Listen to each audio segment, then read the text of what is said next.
முறையூர் ஊராட்சி ஒன்றிய தொடக்கப்பள்ளி நூற்றாண்டு கடந்து இப்பள்ளியின் ஆண்டு விழாவில் எந்த பள்ளியில் சேர்ந்தாலும் கிடைக்காத ஒரு பொக்கிஷம் அரசு பள்ளியில் கிடைக்கும் என சின்னத்திரை நடிகை அறந்தாங்கி நிஷா பேச்சு.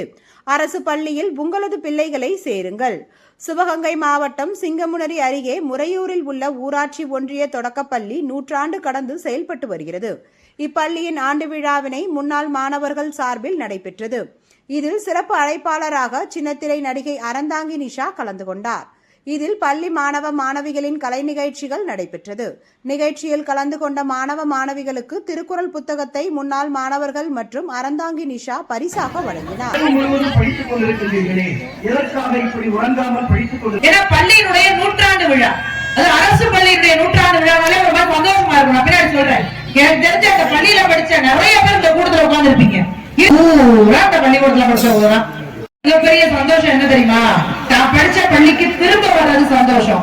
அதை விட மிகப்பெரிய சந்தோஷம் தான் படிச்ச பள்ளிக்கு ஒரு விழா எடுத்து அந்த ஊர்லயே சிறப்பிக்கணும்ல.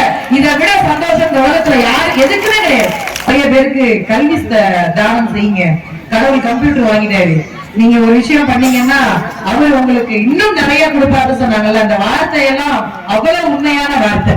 அதனாலதான் மேடையில வந்து ஒரு அன்பு சகோதரர் கிட்டத்தட்ட 85,000க்கு இந்த பிள்ளைங்க படிக்கிறதுக்கு சேர் வாங்கி கொடுத்திருக்காங்க. இதெல்லாம் எவ்வளவு பெரிய விஷயம் தெரியுமா?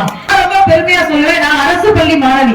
இங்க எல்லாரும் சொன்னாங்க அரசு பள்ளியில கொண்டு வந்து சேருங்கன்னு. நான் திரும்ப திரும்ப சொல்றேன், நீங்க எந்த பள்ளியில சேர்த்தாலும் கிடைக்காத ஒரு பொக்கிஷம் அரசு பள்ளியில கிடைக்காது. என்ன தெரியுமா? எங்க போனாலும் அந்த பையன் தைரியமா இருப்பான்.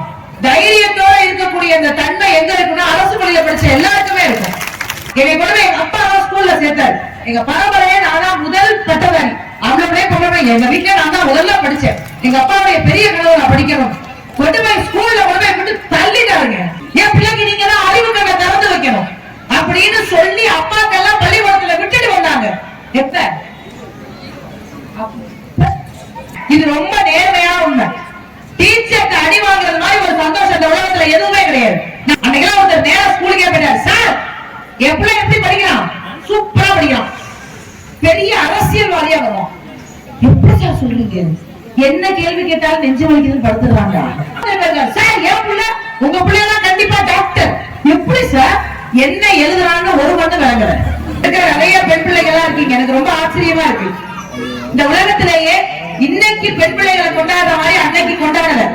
பெண் பிள்ளைகள் மாதிரி ஒரு அழகியா எதுவுமே கிடையாது. இந்த மாதம் முழுக்க மகளிரை கொண்டாடிக்கிட்டு இருக்கோம். பொம்பளை பிள்ளைங்க படிக்க ஆரம்பிச்சிட்டோம். பெண் பிள்ளைகள் எங்க போனாலும் இன்னைக்கு எல்லா தடவையும் வளர்க்க ஆரம்பிச்சிட்டோம். அதனாலதான் எந்த கவலையும் இல்லாம நம்ம ஜாலியா இருக்கு.